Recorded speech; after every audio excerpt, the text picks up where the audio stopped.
Hello friends, maths with Savita में एक बार आपका फिर से स्वागत है। आज का हमारा टॉपिक है सिस्टम ऑफ लीनियर इक्वेशन। ये लीनियर इक्वेशन दो तरह की होती है, एक तो नॉन होमोजीनियस लीनियर इक्वेशन और दूसरी कौन सी होती है, homogeneous linear equation. Consider a system of m linear equation in n unknowns let x1 x2 xn is given by. तो हमारे पास लीनियर इक्वेशन क्या बनेगी, a11 x1 plus a12 x2 plus so on a1n xn equal to bn। फिर a21 x1 plus a22 x2 so on a22 xn equal to b2। So on चलता जाएगा am1 x1 plus am2 x2 so on amn xn equal to bm। This system can be written as ax equal to b। इस system को हम कैसे लिख सकते हैं, ax equal to b के इक्वल।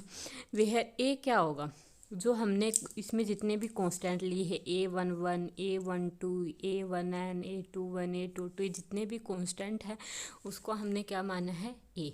x जो x वेरिएबल जितने भी है x1 x2 xn हमने n वेरिएबल लिए, ये सारे किसके x के इक्वल। b में जो हमने राइट हैंड साइड में लिए हैं b1 b2 bm जितने भी हैं उसको हमने क्या माना है b। तो इस सिस्टम को हमने कैसे लिखा, ax equal to A B. A जितने भी कांस्टेंट हैं उन सबको हम इक्वल मतलब एक मैट्रिक्स में लिखते हैं। हम एक्स की टर्म को हटा के जितने भी कांस्टेंट है ए वाले कांस्टेंट और बी वाले कांस्टेंट उन सबको इकट्ठा लिख दिया और उसके ब्रैकेट में ऐसे क्लोज करके लिख दिया, तो उसको हम क्या कहेंगे, आर्ग्यूमेंटेड मैट्रिक्स। इस मैट्रिक्स को ए बी को क्या कहेंगे हम, आर्ग्यूमेंटेड मैट्रिक्स। हमने क्या पढ़ा था, लीनियर इक्वेशन के दो टाइप है। फर्स्ट टाइप क्या था, नॉन होमोजीनियस।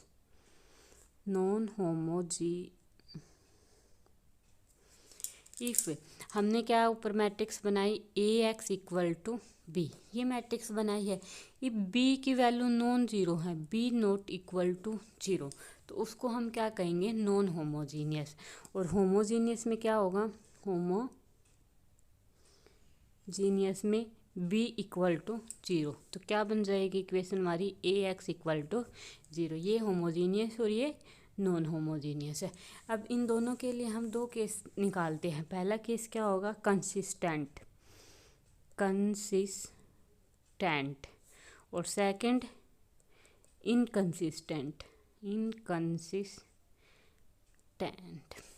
तो हम फर्स्ट लेके चलते हैं कंसिस्टेंट को। तो उसके लिए हमने क्या किया है, हम इस पूरे को रैंक की फॉर्म में निकालेंगे। कंसिस्टेंट के लिए क्या होगा, rank of augmented matrix A B equal to rank of A. यदि ये है तो उसको हम क्या कहेंगे, कंसिस्टेंट। और inconsistent rank of A B not equal to rank of A. ये क्या है, कंसिस्टेंट, और इसको हम क्या कहेंगे, इनकंसिस्टेंट।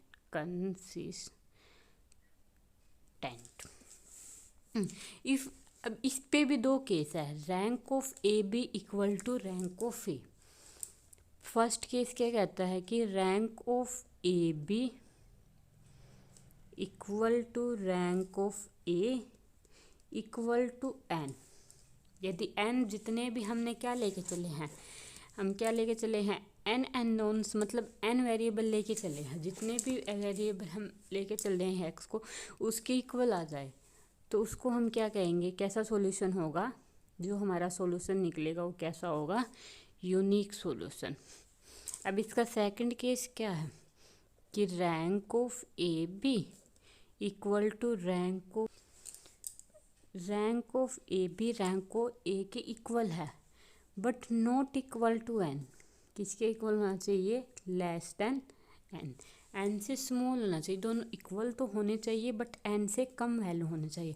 तो ऐसे सॉल्यूशन को हम क्या कहेंगे, इनफाइनाइट सॉल्यूशन। जो यूनिक सॉल्यूशन मिलेगा हमें उसमें एक्स वाई जितने भी वेरिएबल हैं उनकी वैल्यू क्या 0 0 मिलेगी। इनफाइनाइट हमें बहुत सारे सॉल्यूशन मिलेंगे। जैसे एक्स और वाई दो वेरिएबल में हमने इक्वेशन ली तो एक्स की इनफाइनाइट हम वाई की वैल्यू पुट करते जाएंगे, एक्स की इनफाइनाइट वैल्यू मिलेगी, एक्स की वैल्यू पुट करते जाएंगे, वाई की बहुत सारी वैल्यू मिलेगी, तो उसको हम क्या कहेंगे, इनफाइनाइट सॉल्यूशन।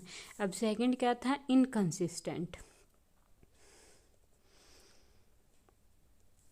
जब इनकंसिस्टेंट में क्या है, rank of A B not equal to rank of A. ऐसी कंडीशन में हमारे पास कैसा सॉल्यूशन होगा, नो सॉल्यूशन, हमें कोई सॉल्यूशन नहीं मिलेगा। अब ये तो हमने क्या निकाले थे, तीनों केस नॉन होमोजीनियस के लिए। अब हम निकालते हैं ये होमोजीनियस के लिए, होमोजीनियस। होमोजीनियस में क्या इक्वेशन बनेगी, ए एक्स इक्वल टू 0। तो इसमें हमारे पास क्या है कि कभी भी नो सॉल्यूशन, इनकंसिस्टेंट सॉल्यूशन नहीं मिलेगा। इनकंसिस्टेंट सॉल्यूशन कभी नहीं मिलेगा, हमें बस दो सॉल्यूशन मिलेंगे, या तो यूनिक सॉल्यूशन मिलेगा या इनफाइनाइट सॉल्यूशन मिलेगा।